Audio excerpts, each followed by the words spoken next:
Let's talk about the King and Prince Harry and their relationship. Of course, they last met in person in September, and there have been questions as to whether they'll meet again when the King and Queen visit America next year. But Andrew, it's not likely.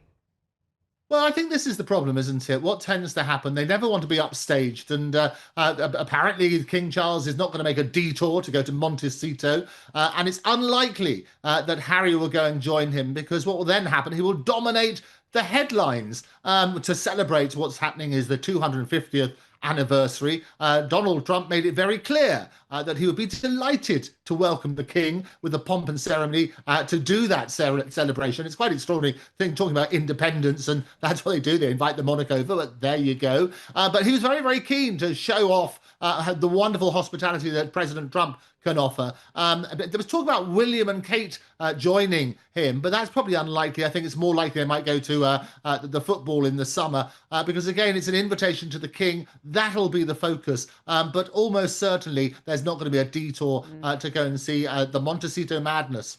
Now, what about Meghan Markle and her brand as ever? She's, of course, promoting it nonstop on her social media feeds, but there are reports that there are questions, I should say, over how much she's actually selling. According to brand intelligence platforms, the Duchess of Sussex's online store is really struggling with traffic, Andrew. Well, this is the thing. We were all told previously it sold out all these wonderful scam jams and honey and candles and so on and so forth. What's happening is this wonderful brand intelligence platform called SimilarWeb. What they did a comparison between the Duchess of Sussex, the wonderful Meghan on store, and Gwyneth Paltrow's Goop. I'm sure you've got lots of Goop product. And they looked at this in October. And what happens, basically said they pretty poor in comparison, looking at the sort of figures. So what happened, they did a reported website, and they can do the number of page views in October. Now, Meghan managed what sounds magnificent, 746,592 pages. But when you look at Gwyneth Paltrow's Goop, she did 2.3 million. Wow. The Montecito madness, well, she'll be spitting feathers over that one and throwing up those edible flowers in disgust. She doesn't like competition. And Gwyneth Paltrow is undoubtedly stonking into the lead. Now, let's talk about Prince William and Princess Catherine. Of course, their family moved to Forest Lodge, an 8-bedroom mansion located 15 minutes from their previous home, Adelaide Cottage. They're all settled in and they're putting in the finishing touches, decorating the property just in time for Christmas. But local residents, they're not all too happy about the security perimeter surrounding their forever home. It means that there's been a bit of a traffic headache. What can you tell us about this and what's being said?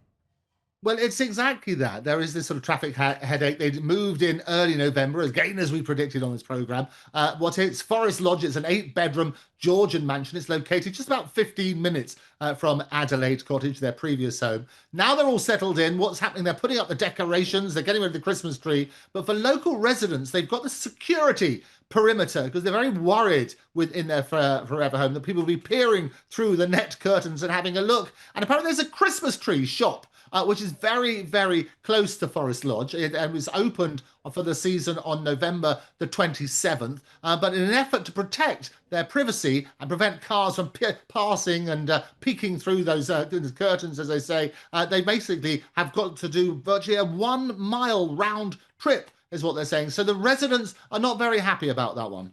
Now, Christmas is, of course, approaching. The British royal family often gathers at Sandringham Estate in Norfolk for a Christmas celebration. But can you talk to us about their schedule this year and other traditions as part of the royal family? Well, they do. They have the wonderful, extraordinary things. Every December, the British royal family, they gathers at Sandringham Estate, as we say, in Norfolk, for the Christmas celebrations. But they have all sorts of weird practices, some dating back to Queen Victoria's reign. What happens? I'll let you into a few of the secrets. The royals arrive in order of seniority. And the reason for this is they don't want to keep the most senior person, which is obviously King Charles and Camilla. They don't want to keep them waiting. So that's what they do. A rather bizarre practice, which we should all do, is they get weighed before and after dinner. And what happens, they have to say, it was a practice which was introduced by King Edward VII. He wanted proof that his guests had properly indulged in the lavish multi-course feast, and ideally had gained at least 3 pounds. Diana was apparently incredibly uncomfortable about doing that sort of side. The other things they do, they open their Christmas presents on Christmas Eve. And the idea is those presents are supposed to be terrible. They're supposed to be cheap and funny. And give you some example, Princess Anne gave Prince Charles a leather toilet seat. Princess Diana presented Sarah Ferguson with a leopard print bath mat. And Prince William's wrapping slippers. He had his grandmother, the late Queen's face, on them. Prince Harry described these gifts exchanged in his memoir as a free-for-all. And for the purpose of these programs, I had a look at some of these gifts that he might have. So this year, here's a little door. This is Princess Catherine. You've got one of these. You can hang on these. This looks pretty awful, doesn't it? You've got one of those over there like that. But the most extraordinary one I found was good old William himself. Look at that. Together with a rather sad receding hairline. And the wonderful thing about these sort of things, they're all made in China. Okay, thank you so much. There you go. I was not expecting that, but expect the unexpected with you, Andrew Eborn. I absolutely love it. Look, I like the tradition of opening presents on Christmas Eve. I think it's because I'm a little bit too eager. But finally, Queen Mary of Denmark, she shared a charming behind-the-scenes glimpse of her family decorating their Christmas tree. And fans are quick to point out a sweet nod to her Australian roots. That is an ornament shaped like the Sydney Opera House, a tribute to the place she once called home. Of course, we love Queen Mary because she's one of our own.